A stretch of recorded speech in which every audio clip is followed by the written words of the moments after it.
देख पे पूर्व क्लास रे बीजगणितिक राशि मानकर जोग एवं वियोग कहीं हुए तो से विषय किसी परिस्थिति नहीं आम आलोचना करते ता सहित जोग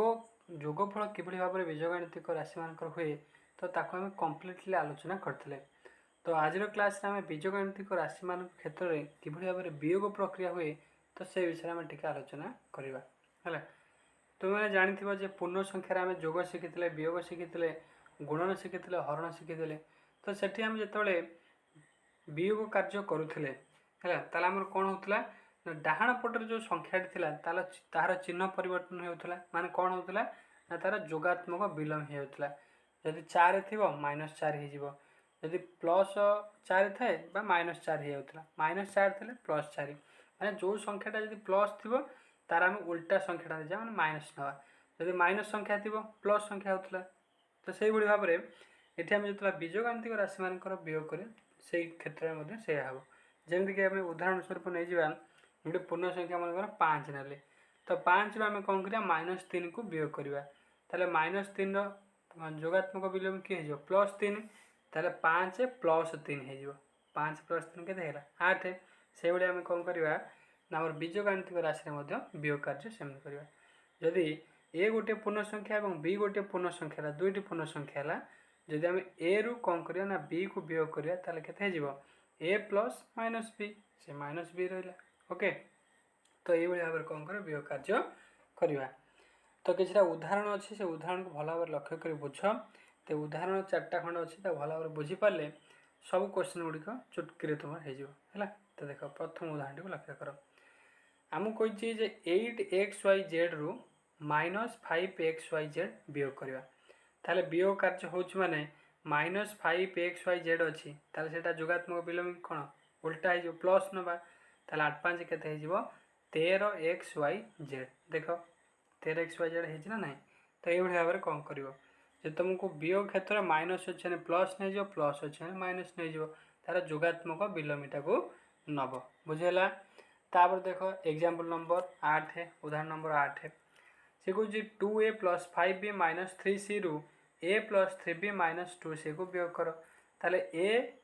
कौन अच्छी प्लस अच्छी +3bटा अच्छी -2c अच्छी ताले आंकर सब चिन्ह को आम परिवर्तन करवा जदि ए अच्छे आपको -a करवा +3b अच्छी -3b करवा आउ -2c अच्छी +2c करवा है। देख प्रथम आम लिखा किमती लेखा प्रणालीटा देख प्रथम आम ये जो वियोग कार्यटा करवा दुईटी प्रणाली करवा गोटे धाड़ी प्रणाली करवा एवं गोटे कौन करवा ना स्तंभ प्रणाली आम करवा। तो प्रथमटा हूँ धाड़ी प्रणाली है। देख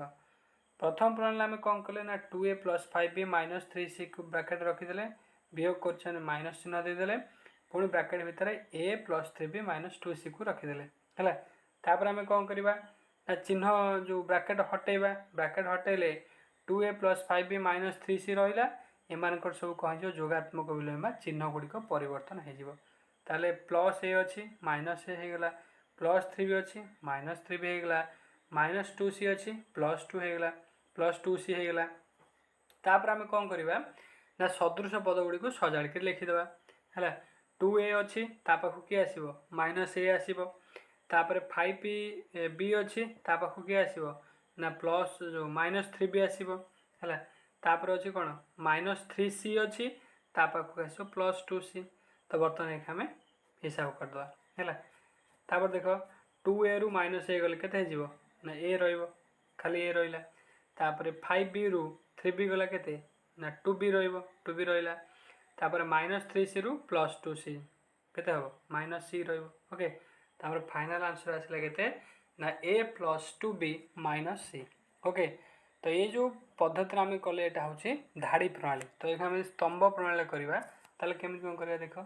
तो स्तंभ प्रणाली करने आमको सदृश पद तलू सदृश पद को लिखा पड़ा चिन्ह परिवर्तन कर लिख है 2a + 5b - 3c तो आंकर सब चिन्ह को परिवर्तन कराला -a -3b +2c तो 2a रु -a गले a रहा आ 5b रु -3b गला 2b रहा -3c रु +2c गला -c रहा। तो ये भाव में कौन कर ना आम स्तंभ प्रणाली हिसाब से वियोग कार्य कर तापर देख उदाहरण नंबर 9। तो उदाहरण नंबर 9 टिके भल क्वेश्चन अच्छी प्रथम जोग करवा तापर आम वियोग करवा माने दीटा ये गोटे क्वेश्चन आम दुईटा जिन जाना जोग कि भाव में हुए वियोग कि भाव में हुए। तो प्रथम कौचे प्रथम जो देती 3a माइनस 2b प्लस सी है ये गोटे बीजगणितिक राशि तापर 3b minus 5c plus 2a ये गोटे बीजगणितिक राशि तापर आउ गोटे अच्छी c माइनस ए प्लस 2b माने तीन टी बीजगणितिक राशि देला है जोगफल 4c minus 2a plus 2b को वियोग कर ताले प्रथम आम ये जो तीन टी बीजगणितिक राशि देछि आपको आम जोग करवा तार जोगफल जी बाहर ताकू से 4c minus 2a plus 2b को वियोग करवा माने फेरण करवा है आम सेम प्रोसेस प्रथम सदृश पद को सदृश पद पाखे रखा तापर आम वियोग कार्य करवा ताले 3a minus 2b plus c plus 3b minus 5c plus 2a तापर प्लस c माइनस ए प्लस 2 ये चिन्ह परिवर्तन हेनी तो आपको समस्त को लिखिदे है कमा हटेकी सब जाक मिसेक लिखिदे तापर आम कौन करिया सदृश पद को सजा लिखिदेवा 3a प्लस 2b माइनस ए तापर b आसो minus 2b plus 3b plus 2b okay तापर आसो प्लस सी माइनस सी। तो बर्तमान एक कौन करवा जो सांख्यिक सहग अच्छी से गुड़िक आम एकाठी कर वियोग करदे ना डायरेक्ट तुम कले चलो किसी असुविधा ना। तो 3 2 मिसले 5 5 एक गला के 4 ताले 4a होगला तापर माइनस 2 प्लस 3 प्लस 2 ताले माइनस माइनस माइनस 2 प्लस 2 कटिगला बाकी रहा प्लस 3 खाली रहा प्लस 3b तापर एपटे आसला प्लस 1 के 2 2 रु 5 है के माइनस 3 ताले माइनस 3c उत्तर होगा के ना 4a plus 3b minus 3c ताले प्रथम आम जो 3टा बीजगणितिक राशि जोगफल पाइले 4a plus 3b minus 3c पाइले। तो ये जो जोगफल पाइले आधु हम वियोग करवा के 4c minus 2a plus 2b को आम वियोग करवा है। तो देख वियोग कले आम वियोगफल के आसो वियोग कला माने कौन हम ना तार जोगात्मक बिलोम पड़े आस मैंने डाण पटे जो संख्याटा अच्छी तार परिवर्तन हो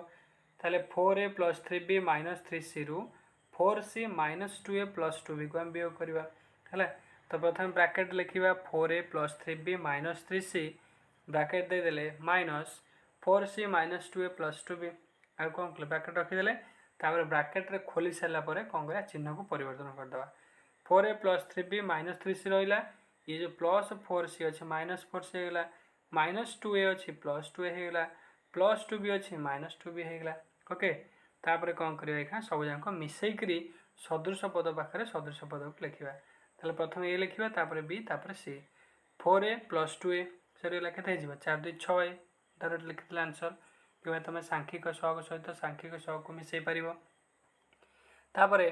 3b माइनस 2b के 3 2 गला के 1 खाली b रहा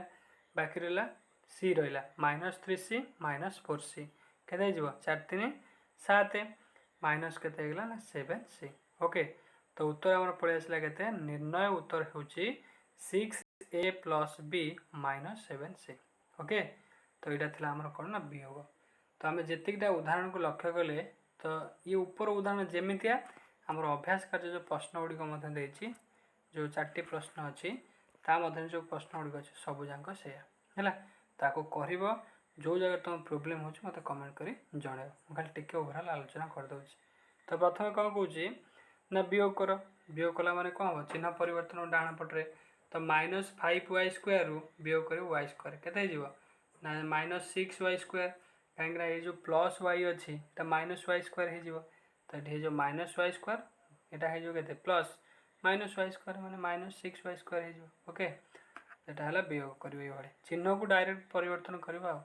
जब 2 नंबर वियोग कर से 5a प्लस b अच्छी या वियोग कले कौन हो चिन्ह परिवर्तन होगले minus 3a plus 2b okay. तो ये भाव में कौन कर वियोग कर। तो 3 नंबर देख मुझे आलोचना करदे किसी क्वेश्चन। तो 3 नंबर क्वेश्चन कौन प्रथम क्वेश्चन को देख क नंबर कौन 2x क्यों राशि जोग कले जोगफल 5x हम ताले 2x 3x मिसले 5x हम मैंने जोग वियोग मिसेक देचे। तापर ख नंबर कौन 7xy क्यों केते जोग कले 3xy हम ताले 7x रे 4 मिसेबा सॉरी माइनस 4xy मिसेबा ताले 3xy हो। तापर ग नंबर कौन x square plus x y plus y square क्यों राशि जोग कले जोगफल 2x स्क्वायर प्लस 3xy हे ताले देख प्रथम आम एक्स रे एक्स स्क्वायर के आउटा एक्स स्क्वायर मिसले 2x स्क्वायर पाइबा तापर एक्स वाई रे केते मिसले 3xy पाइबा ना 2xy मिसेदेले 3xy पाइबा तापर ये अच्छी वाई स्क्वायर आम वाई स्क्वायर को आउटा फेड देले उत्तर 0 हो गला माने 2x स्क्वायर प्लस 3x पाइबा है तो ये भाव 3 नंबर कर बहुत सहज तापर 4 नंबर हूँ आम उदाहरण केते ना उदाहरण जो लास्ट उदाहरण टी आम आलोचना कले उदाहरण नंबर 9 उदाहरण नंबर 9 भाया प्रथम जोग कर वियोग कर तो यहाँ था आमर बीजगाणितिक राशि मानकर वियोग को आम आलोचना कले ता सहित अभ्यास कार्य 6.3 जो प्रश्न गुड़िक था आलोचना कले है तो निश्चित आशा करुच्ची आज क्लास जहाँ भी पढ़ेली भल भाव बुझीपार जदि कौन कनसेप्ट कि किसी क्वेश्चन जहाँ भी तुम प्रोब्लेम रोचे अभ्यास कार्य 6.3 जो प्रश्न गुड़िक अच्छी जो प्रश्न किसी भी डाउट रहे मत कमेंट करी जणाइब है तो आज क्लास को हम एंड करवा धन्यवाद जय जगन्नाथ।